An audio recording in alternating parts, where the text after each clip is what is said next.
Industry taking a hit from the coronavirus you might not have thought about is cattle. Here in Kentucky, the bluegrass stockyards have remained open, but officials are saying sales margins have decreased. Adam Burniston has more on what those in the industry are seeing. Even while several grocery stores have continued to see their meat departments depleted, cattle farmers are still struggling as their sale prices plummet due to the major fall of the stock markets. Approximately 30% of the value of an animal just evaporated over the last 2 weeks, and at a very critical time of year for most of our local farmers. That means calves that used to sell for roughly $1.60 per pound are now bringing in only $1.30, and bigger cattle are seeing the same trend. But even while the prices are lower, Acre says they're fortunate they can at least provide a place to sell so these farmers can provide for their families. There are markets around the country that have actually closed their sale rings to buyers only. We hope we don't have to do that, but if we do, to continue operation, we will. And as the bluegrass stockyards continue their normal operations, leaders are still making sure to follow the recommended CDC guidelines. Our commercial buyers are isolated up here in booths anyway, but the farmers, we're monitoring the sale ring and have told people, please don't be offended if we ask you guys to, spread out. But Acre says there is some good news for the cattle industry once the coronavirus spread starts to slow. The stock market settles even just a little bit. This market could get higher really quick because we got lots of demand for the product. At the bluegrass stockyards, Adam Burniston, WYMT Mountain News. Acre says due to the coronavirus, some of their larger events had to be canceled or postponed to avoid large gatherings, but sales will continue as normal. Recent cancellations related to COVID-19 have also impacted the state's blood banks. The cancellation of blood drives across the Commonwealth means a loss of nearly 2,000 projected blood donations. Officials are now encouraging donors to come to the blood centers to help keep the blood supplies stocked, since those supplies serve more than 70 hospitals in the state, which they say is especially important in times like these.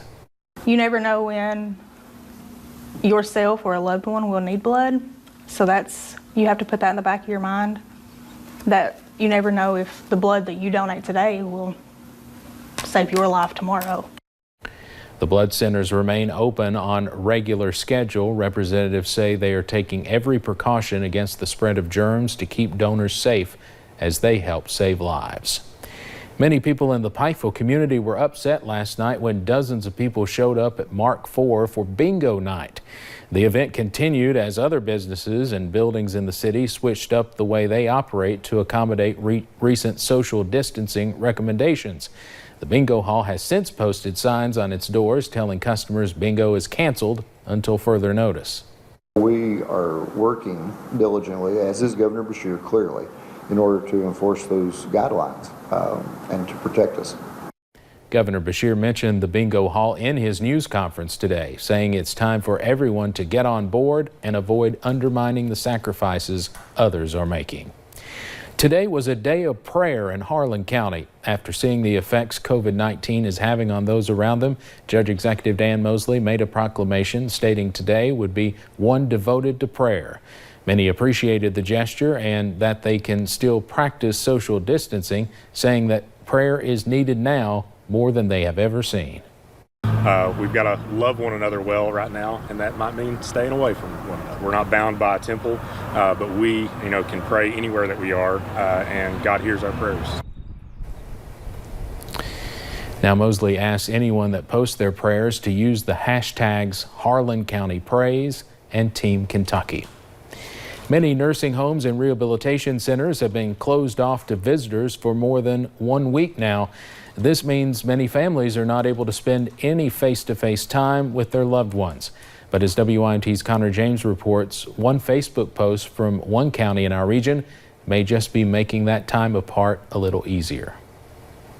It's a windy Wednesday in Whitley County. Here at the Williamsburg Health and Rehabilitation Center, no one besides staff come in. Since last Monday, they've blocked off all visitors to this building. Which has been difficult because we do have a large population of very supportive family members here at our facility. The patients here are among those with the highest risk for severe coronavirus symptoms. so we met outside to talk about what happened inside just days ago.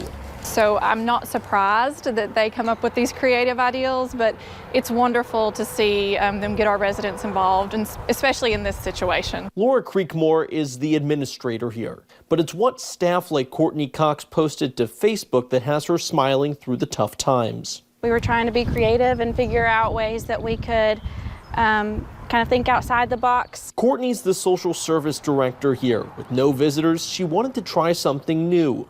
They were excited, they were happy to do it. Some of them were a little bit confused because they didn't know what Facebook was, but I tried to explain it as best I could. She posted messages from folks here to Facebook. Messages like, "I'm fine, don't worry about me," and "relaxing here on the beaches of Williamsburg." These messages from family for family have gone far beyond. This post shared thousands of times. Courtney says the reaction from people living here has also been priceless. But when we have sweet remarks like that, or we know that we're making an impact, it makes everything so much better, and it makes a bad day much better. Those encouraging words that you all are giving us, it really helps. It helps the staff. It helps, the residents too, because they do miss their visitors. And although there's no answer to when the no visitors policy may end, the messages here will continue to get out. In Williamsburg, Connor James, WYMT Mountain News. Staff at the home say they will still celebrate events with the residents inside. Just yesterday, they marked St. Patrick's Day. Coming up on Mountain News at 11, spoiler alert, we'll have the latest on tonight's bombshell episode of Survivor. And more showers and storms are expected as we head into your Thursday and Friday. I'll have those details coming up.